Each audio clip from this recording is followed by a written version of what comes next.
Hello, everyone. This is Rebecca Green for the Whinypaluza podcast, and I am so excited because I have the wonderful Julia Cook here with us today. Julia, thank you so much for doing this with me today. Oh, how fun. I'm excited. I love this podcast. Thank you so much.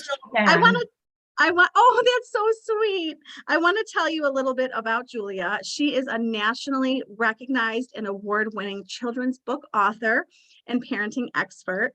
The goal behind Cook's work is to actively involve young people in fun, memorable stories and teach them to become lifelong problem solvers. Inspiration for her books comes from working with children and carefully listening to counselors, parents, and teachers in order to stay on top of needs in the classroom and at home. Her new release, Herman Jiggle, Just Be You, is the fourth installment of the Socially Skilled Kids and helps kids embrace their differences and accept themselves for who they are. Well, I can't wait to learn all about you. You are a fascinating, amazing lady. So I'm going to start with what led you to become a children's book author and parenting expert, because I know you were a teacher and I know you've shifted. So I want to learn about this. I was a middle school teacher and got a grad degree in counseling to become a better middle school teacher. And Wow. we moved to a town where they needed a school counselor, and I had that degree. So I took that position. And a couple years into my teaching there, my counseling there, the kids were having issues with tattling. And they were tattling so much the teachers wanted to pull their hair out. And they said, do a lesson on tattling. We have this much to teach our kids and we have this much time to do it in. I had a grad teacher that told me, if you want to get into a child's head, if you read to them, that's a great way to do it. And if the book has good stuff in it, then the good stuff will go into their brains and be there forever and ever. And she introduced us to books like, Enemy Pie and The Rainbow Fish and Mean Gene the Recess Queen. And so I love that concept. So I looked for a book on tattling. I thought I'll do a library of all the books and what they do. And there was nothing on tattling. So out of desperation, I wrote a story about a kid who tattled so much and the book worked. It just had 4 simple rules of how not to tattle. The tattle problem pretty much stopped. And this teacher busted in my office one day and said, you need to do something with this. So I grabbed a book off the shelf and called the publisher inside. And I said, I just wrote this book. I'm a school counselor. They said, send it in. We're looking for one. So I overnighted it on Monday, and they called me on Wednesday and said, we want to publish your book. Do you have more? How much do I have to pay you? Oh, we'll pay you. And they said, do you have any others? I said, well, when I was little, I used to interrupt a lot. So much that my babysitter said, Julia, your mouth is a volcano. So I have that one. 17 years later, there are now 140 Julia cookbooks. There's 9 languages, and there's over 3 million sold worldwide. So it's kind of a weird deal. Oh my gosh. Well, that is wonderful. And there is such a need for this, and you're filling a need that we all have for these topics in books. So why don't we jump into your book since we're talking about them? Do you have your latest book to show us? The Herman Jiggle Just Be You. Yes. Actually, I am sorry. This week I am painting, and I forgot. I Yes. have some props, but I don't have the actual title to hold up there. But our kids, they want us to wave our magic wands and solve their problems for them. And if we solve their problems for them, they might live with us when they're 30. And the goal is to get them out of the house and productive, and we have to teach them how to solve the problem. So the books take the problem solving skills and put it in their heads in a fun way. So with Herman Jiggle Just Be You, this little boy, they tease him about his hair because it sticks up. And then his friend says, why haven't you lost any teeth yet? You don't have any holes like everybody else. And then he says, you're really slow. You should run faster. So he goes home and he asks his mom if he can borrow the glue to glue down his hair. And then he's trying to get his teeth out and with a string. And then because he needs money so that the tooth fairy can come so he can buy some nitro flyer shoes like everybody else. And his mom says, let me get this straight. You want to glue down your hair, pull out your teeth, and buy new shoes just so you can be like everybody else? Yes. Herman Jiggle, you are wonderfully made and valuable. Don't try to change your insides to match other people's outsides. And, she says, your hair's unique. That's what makes you Herman. And you're the only kid in your class who hasn't lost a tooth, so you can eat corn on the cob without getting anything stuck in your holes. And, and she tells him that the basically is, you don't have to change because everybody's different. Now he goes back to school and everybody has Herman hair. They all we like our hair like yours, and we wish we could climb like you. And, and so it's one of those validating. He says, but Mom, sometimes I feel like I don't fit in. And she says, well, if you're yourself, you'll always fit in. Oh Because my if you're yourself, you can be happy. And if you're happy, you always find a way to fit in. So.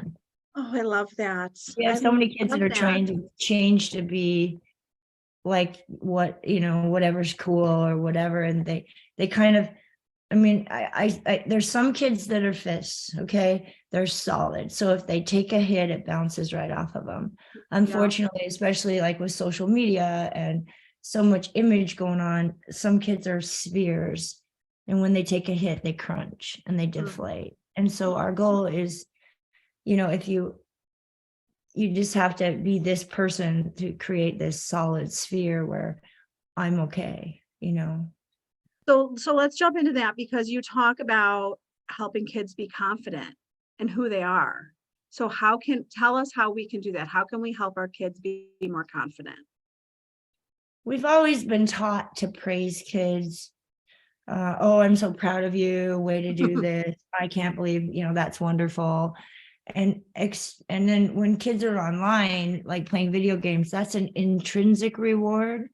They're telling themselves how amazing they are. So here's your intrinsic reward, and here's your extrinsic reward. It's much more effective to look at your child and say, wow, I sure am proud of you. I can only imagine how amazing you must be feeling right now. I can only imagine how proud of yourself you are. Wow, I can only imagine how tough that was. I bet you're feeling so tall right now. I bet you're standing so tall on the inside.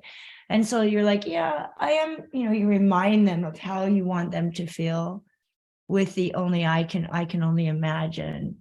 You try to, so that you picture in your brain, I'm inside their heart and how proud they should be, because so much of our society is external, that if you tap into that intrinsic reward, that's fair game, and it's very effective. Well, you're speaking to my heart, because my son, he's 16, and he tells me that I'm sorry. I'm sorry, a 16-year-old son. I've done that twice. That's hard. He says that I praise him so much that it doesn't mean much, because it's so often. So this is super helpful for me. Wow, I bet that made you feel great. I can only imagine how that made you feel inside. Well, I See the mean, difference? I can only imagine how amazing you must be feeling on the inside. So even if he doesn't think he's feeling amazing, since you said that, that's a backdoor approach to, yeah, I am. I love that more than you know, and I needed to hear that. It's going to help me with him. And I'll tell you what other help we all need, because I'm sorry they've all taken a hit since the pandemic with their people skills, all of them. And I'm still working on the people skills with my kids. So give us advice on how to improve our kids' people skills.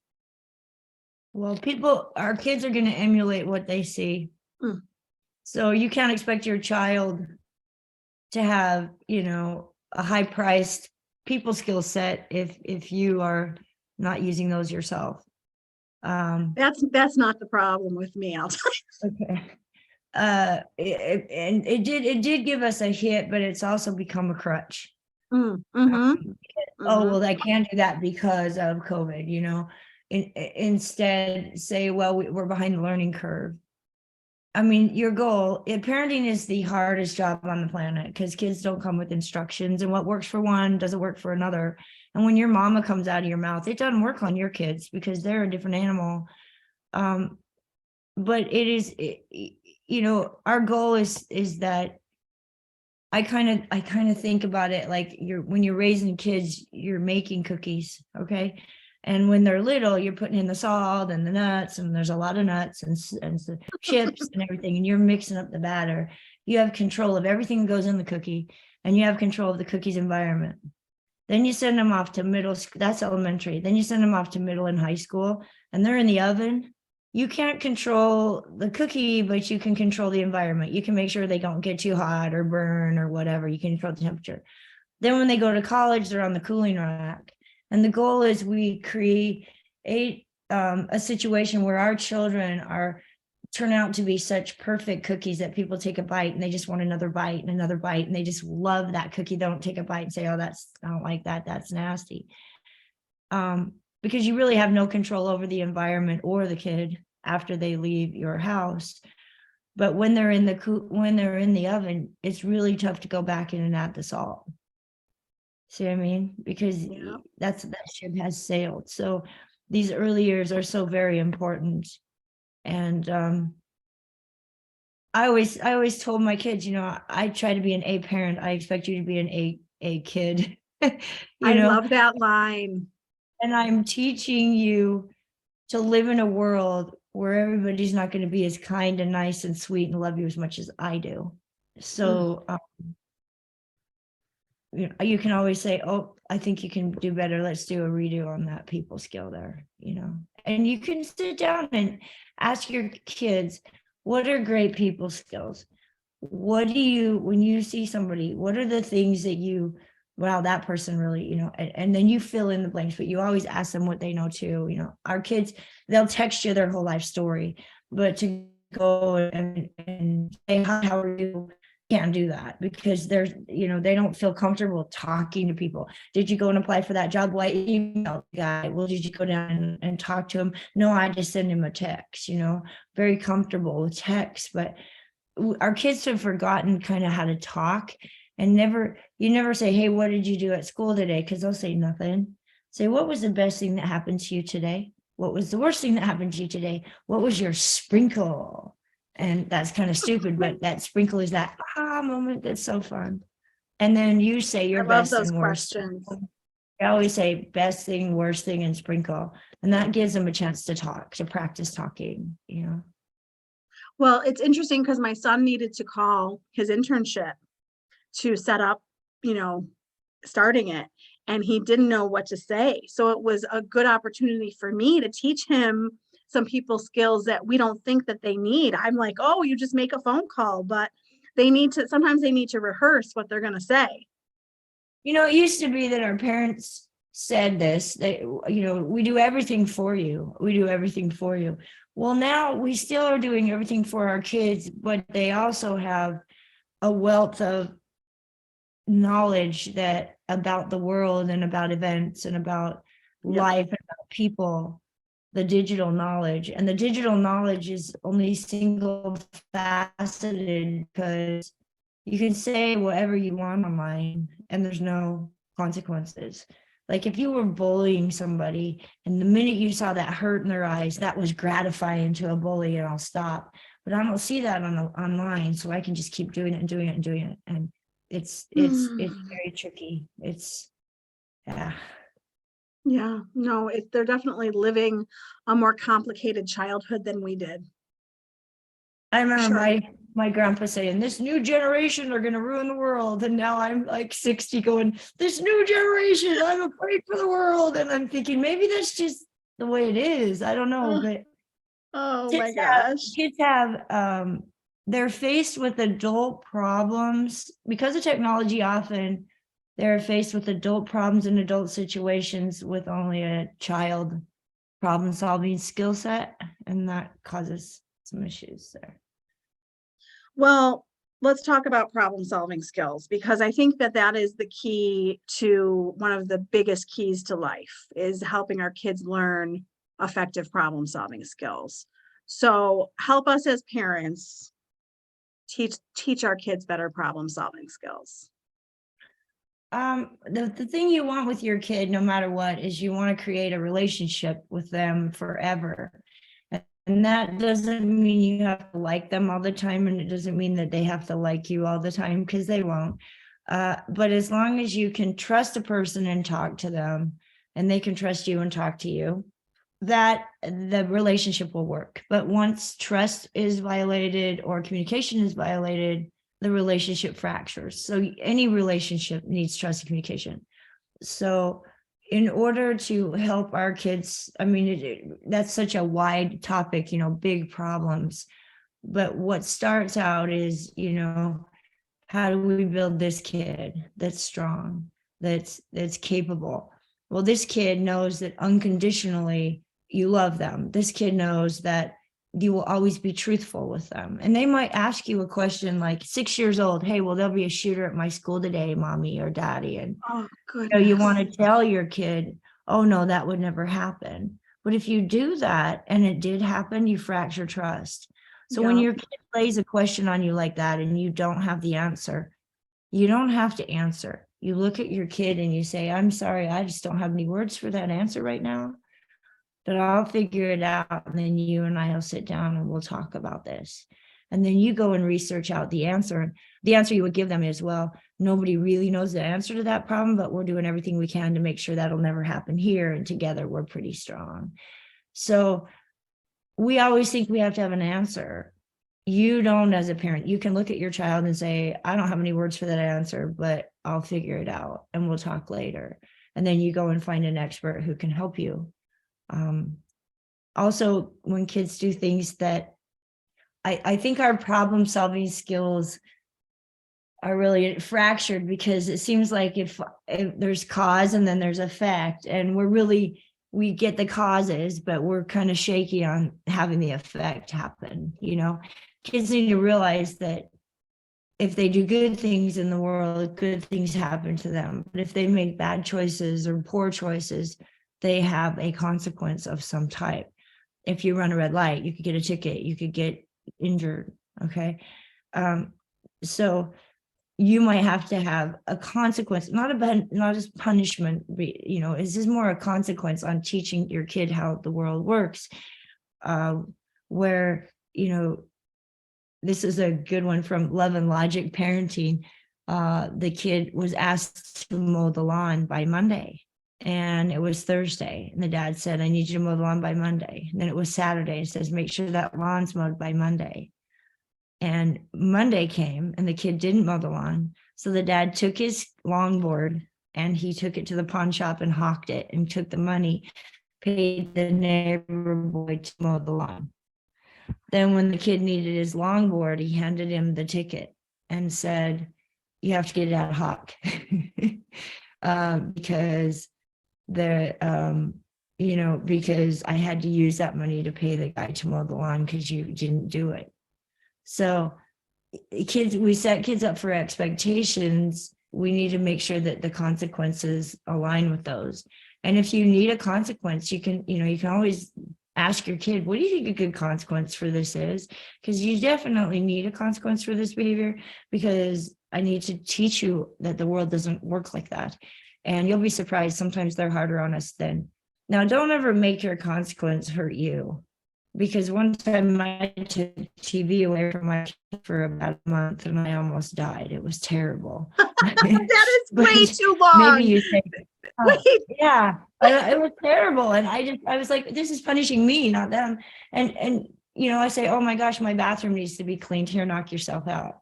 Now, it's not going to hurt that child to clean the bathroom. That might not be their typical task or job, but all of a sudden they're realizing, oh, I'm doing this because I made a poor choice. We want to teach our kids to be the flippers, not the pinball. And there's a really good video. It's called Mama Polar Bear Saves Cub. I mean, it's like 4 minutes long, and it's at the zoo. And nobody teaches our kids how to struggle better than the mama polar bear, because a polar bear falls in the water. And most moms, if your baby is going to drown, or dads, when you want to rescue your kid and put him on the bank. But the mama polar bear doesn't do that. She jumps in and surrounds the cub and gives him a struggle pond. She doesn't touch him. She just surrounds her body. So he's between her and the deep, dark pond, and she talks to him. and tells him, how to get out. And the minute that he gets out on himself, she goes down the side of the bank. So when he turns around, he doesn't think she helped him. He realizes he did it by himself. Oh, That's yeah. Mother Nature at its best, So in order to allow our kids to struggle at home, that's probably the hardest part of being a parent. I had my son, we made sure he had everything, and he never tried too hard in school because it was so easy, and he was pretty good athlete, and we just provided for him. And when he was studying for medical boards, he got in a problem with not sleeping enough, and he lost his ability to sleep, and he never struggled because he was struggling to do well on this boards test, and he didn't have struggle skills because I never taught him to him, because I was just there always giving him all I write books on boogers, and he was studying for medical boards, and there's no way I could help him. And it was very, very scary for him and for us. So, and that was sleep deprivation caused anxiety and depression because he didn't know how to struggle. So, you need to teach your kids to fail in a safe environment, so that, and get out of that safe environment by that symbolic bear video is just huge for parents, because it's kind of, if this happens, then that's going to happen. And then if that never happens, the kids just kind of float through life, and they become the pinball, not the flipper. I love that line. I'm sitting here thinking about the fact that I love that I'm not at school with my kids. I tell them this. They're dealing with so many teachers and students and all these different personalities and figuring things out on their own. And they'll tell me about their struggles and we'll talk about it, but I'm like, I'm not there. Like, I can't help you. We can talk about it, but you're at school on your own. You have to figure it out. And always our kids will get in situations where they shouldn't, like your high schooler will, we had a thing with our kids. This, if you get to a party and there's something there that is not what you want to be affiliated with, then you text me 266. I'll call your phone and I'll make up a bogus excuse. Aunt Martha had a heart attack or something. I have to leave to go to the hospital. You need to come home now, or I need to come and get you. And then he hung up his phone and say, oh man, my mom, blah, blah, blah. So he gets out of the party without messing up his peer relationships. And my end of the deal was I was never, ever allowed to ask who was there and what they were doing. And that was set up way before. And I respected the fact that my kid got out of a situation that was sticky, that he shouldn't or she shouldn't be in. And I have 3 kids. Each of them used it twice. They probably should have used it 10 times, but at least they used it twice, So I'm making a note. I made a note of this, by the way. These are things that you talk about your kid, the problem solving has a lot to do with before it happens. And you can coin phrases with kids, because every person that a kid deals with has to have 3 things. They have to be seen, they have to be heard, and they have to feel validated. And when a person doesn't get one of those 3 things, then they're after you for something.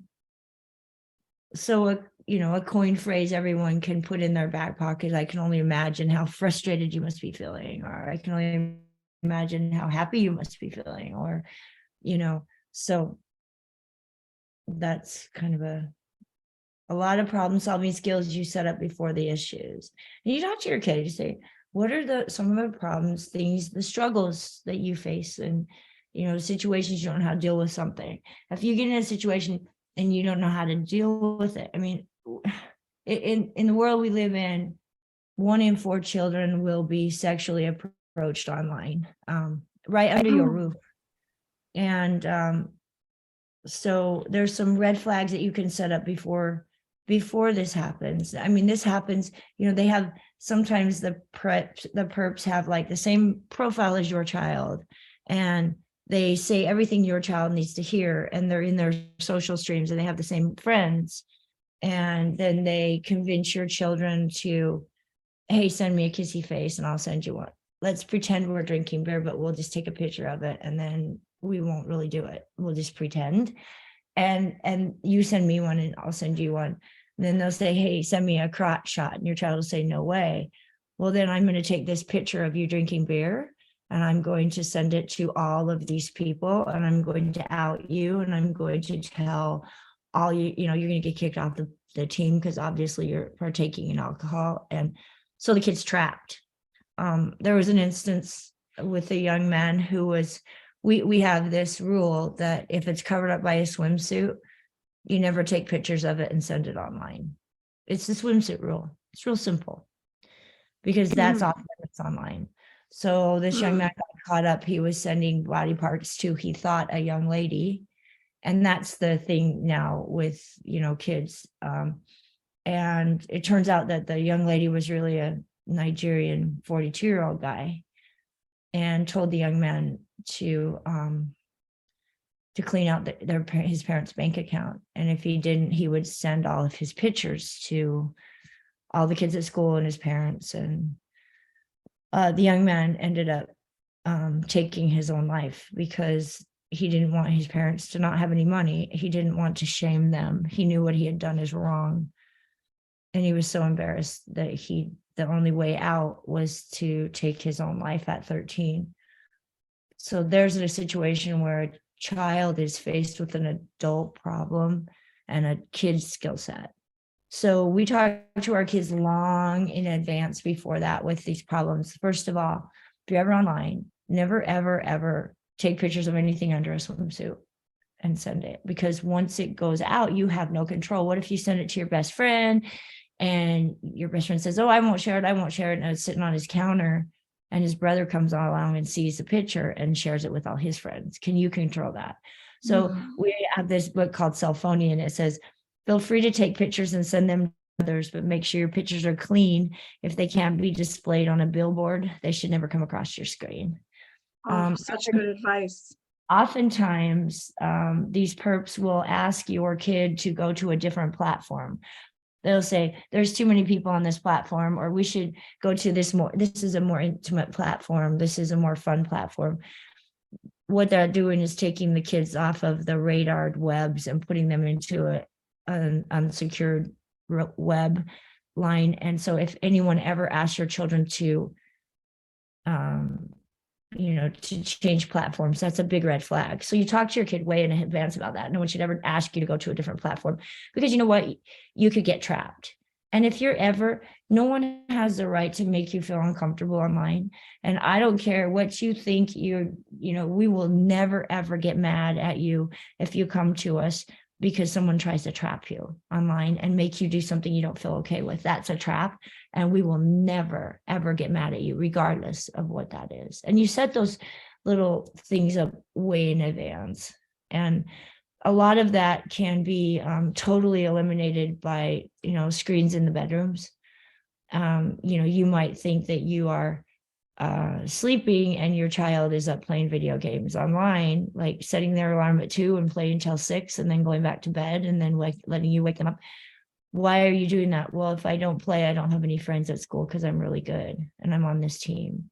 So if everyone in their family charges their screen in a different room at night from 11 to 6, then a lot more healthy people would, because when the screen wakes you up, even if it's just to check the weather, your brain doesn't do its cleaning at night and gets all corroded and stuff. So that's, and then sleep deprivation causes increased levels of irritability, increased levels of anxiety, and increased levels of depression. So picture just this irritability issue. If people are sleep deprived, everybody's irritable. So you say, oh my gosh, did you see that dress? And they hear, oh my gosh, did you see that dress? So people they have a disconnect from the very beginning because they're sleep deprived. Oh yeah. Anxiety, depression, irritability. I'm miserable when I don't sleep. So, okay, we've talked about so much. I've taken so many notes. You're chocked full of so much advice. This is amazing. I want to talk about positive parenting because I want to know what I want us to explain to everyone what positive parenting is, because I love that term. Well, you may have been raised in a very negative environment, like, if you do this, you can't do that. So you have to do your homework or you can't play video games. How about this?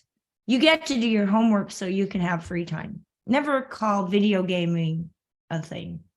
Because if you clean your room, you can play your video game. You're giving it a money valid commodity. You say, hey, when you clean your room, not if, you get to, you can have free time.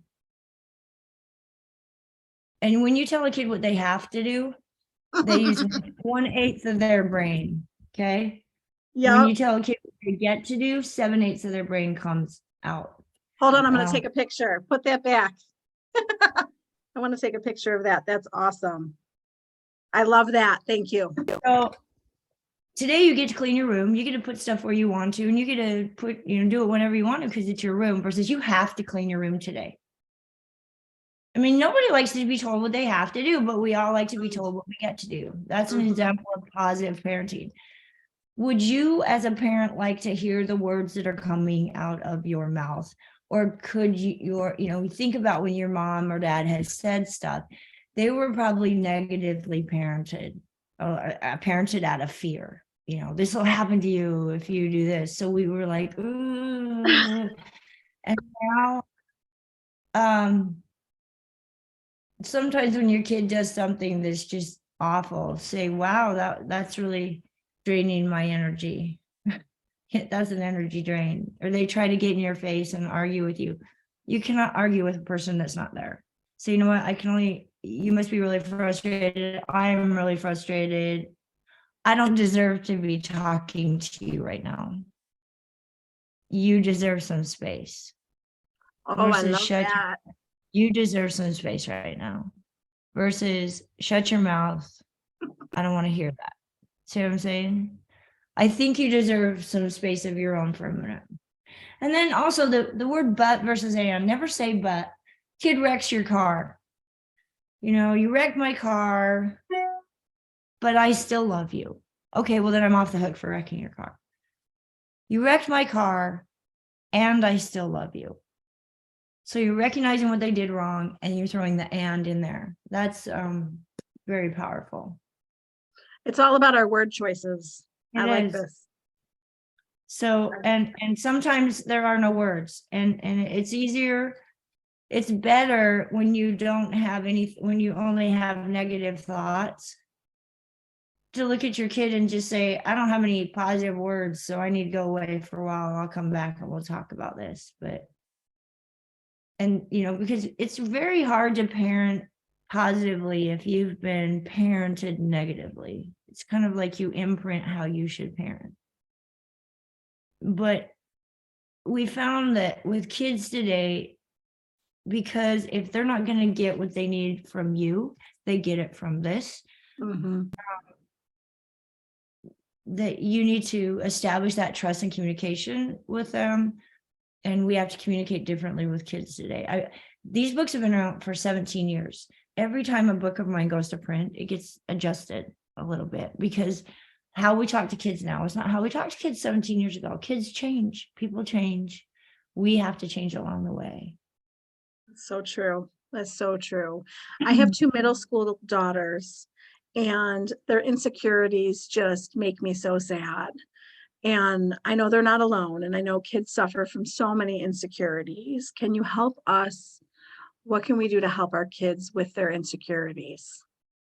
Well, my niece was 11 and really tall and geeky, and she didn't think she was good at anything. And so this cost money, but I went and had her makeup done professionally and then had a senior picture shoot at the age of 11. And she had all these beautiful pictures of herself. And the person thought she was in the 11th grade. And I'm like, no, she's 11. And sometimes they have to see the beauty from the outside to see the beauty from the inside. Now, that works for some girls. It works for some boys.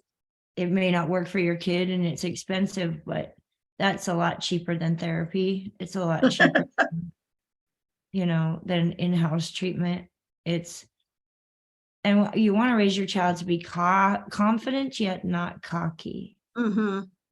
And that Yeah. means, I kind of like, this is a weird analogy, but it's kind of like a hair strand. When you have warm water, the follicles open up so the hair product can go in it. And then when you have cold water, it seals them shut. So when you wash your hair with conditioner, it's warm when it goes in, but then you rinse it in cold water so that the conditioner stays in your hair. Okay. I didn't know that. It's weird, but a confident kid has open follicles all the time because they can continue to get information. And a cocky kid has closed follicles. Like, I know it, I don't need to learn it anymore. That's a weird analogy, but if I always think in things and then it makes more sense to me. Oh, it's super helpful. I know how rough middle school is. I didn't enjoy it. I mean, it's just a hard age, but we're doing our best as parents to help them through every tough stage of life. Well, and when somebody's mean, somebody's cruel, somebody does something wrong and it hurts your child, and you want to just go and pull that kid's hair out, you look at your kid and say, wow, there's some people put on this planet to show the rest of us what not to do. And she's really good at her job, isn't she? That is perfect. I'm going to tell them that when they get home today. Well, you'll know not to do that now, won't you? That kind of thing. Oh my gosh. I would love to know the best advice you have ever given or received. In order to teach children, you must enter their view of the world. Ooh. So how do we do that? Well, books are a great way to do that because you start reading to them and the books have the skills in them and they let you in. But you cannot parent your kids the way, I mean, there's some things you can certainly parent your kids the way you were parented, but you have to understand that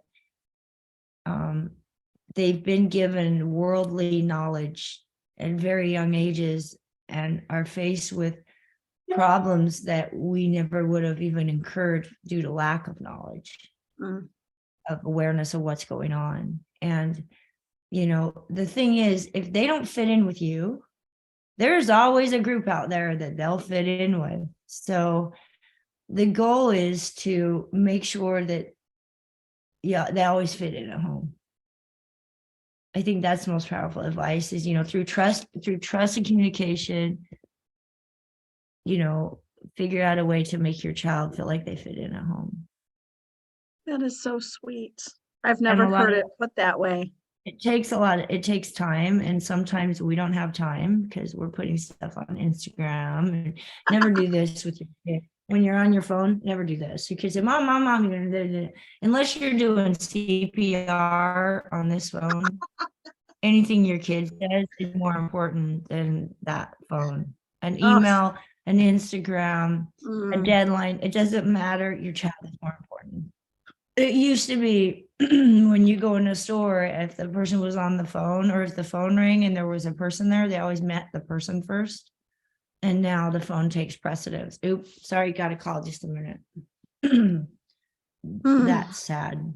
It is so sad. I know. And we're not the best examples. So I have to remember to put my phone away. 100%. Now, you were a math teacher, and I would love to know what being a math teacher taught you about kids, because I'm guessing it made you an even better counselor. You can't teach kids like with math. I didn't have like improper fractions. I had big-headed fractions who needed to reduce. So what it taught me is if you want to teach kids something, you have to tie it to something in their brain, like distributive property. The 7 on the outside of the parentheses is the mom, and the X, the Y, and the Z are the kids. Well, she has to distribute her love evenly to all the kids. She has to kiss all of them, because if she only kisses one of them, they'll feel left out. And they can take that story and they can relate it to their life, and then they never forget it. So mathematics is relationship based anyway. People think mathematics is arithmetic. And there's mathematics in everything we do. It's everywhere. But there are some kids who are geared that way, they just see it. But so if you're bad at math, you had a bad math teacher. You're not, no one's bad at math. I mean, you're not, you just haven't found a way to relate it to what's in your brain. Just I like wish you were my math teacher. What the heck? I taught skiing. And like one day my eighth graders, and these were the kids, they had given up, so I love that group, because one day we did our math like Leonardo da Vinci, and they had to lay on the floor and paint on the top, do their math on the top of the chair, tape it to the bottom of the chair. I mean, it was just all these eighth graders on the floor. It was funny. And, That's so amazing. they never knew what they were going to do. But when I taught skiing, you want kids to bend their ankle. You want them to bend at the ankles, not at you say bend your knees, their butt goes over their feet. So you say, put a water balloon between the tongue of your boot and your shin. Let's put an imaginary water balloon there. Now squish the water balloon. And then they move right. See what I'm saying? So it's all about tying what you want them to do into their worldview and hooking it to something that's already in there. Then once it's hooked, then you can put more knowledge in there. But to just shoot knowledge, I tell teachers all the time, you are not teaching stuff to kids. You are teaching kids stuff. That's a huge difference. You are amazing. I can't believe how many notes I have taken during this interview. I'm like, oh my goodness, this lady is full of so much knowledge. So I've asked you a ton of questions, and I could keep going, but tell us what else you want to share that I didn't ask you. Gosh. Have fun. You have to have, if you have an experience where you take a positive event and you hook it to a positive emotion, then you burn a positive memory in your child's brain. So you need a couple of those every day, so that they'll want to be there. Oh, I think I'm going to make my children listen to this interview. That's all I can say. So tell everyone where to find your books and where to find you. You can go to Julia Cook Online. That's my website. I have a Julia Cook Online Facebook page. You can email me off of my website. I kind of work a lot, but I always try to get back to everybody. The books are pretty much everywhere, but if you want them personalized, you can get them from my website, Julia Cook Online, and there's a place where you can ask how to sign them. You can also go to the website. If you click on buy books, there's a drop-down menu. It says titles and topics, and that has all the titles and what they cover. And don't pay attention too much to the age, because it just depends on the kid. For sure. We have a big release coming out in January. Watch for that. It's not social emotional. It's called I'm Money and I Don't Grow on Trees. And that'll be everywhere in stores on January 2nd, which is Blue Monday, which is after we spend way too much money on Christmas. So Yep. Well, I can't thank you enough for spending time with me. I know how precious your time is, and I really appreciate it, because I absolutely loved talking to you. Thank you. Thanks a lot. Appreciate it. Thanks for having me on. This is Rebecca Green, reminding everyone to spend every day laughing, learning, and loving. Thank you for tuning in to the Whinypaluza podcast. If you like what you heard, please be sure to subscribe so you never miss an episode. While you are there, leave a review. I love to hear your feedback. Thank you so much for listening. Until next time. This show has been produced by Market Domination, LLC. To discover how you can have your own show completely done for you and turn it into a real published book and become the authority in your marketplace, go to www.marketdominationllc.com/podcast offer.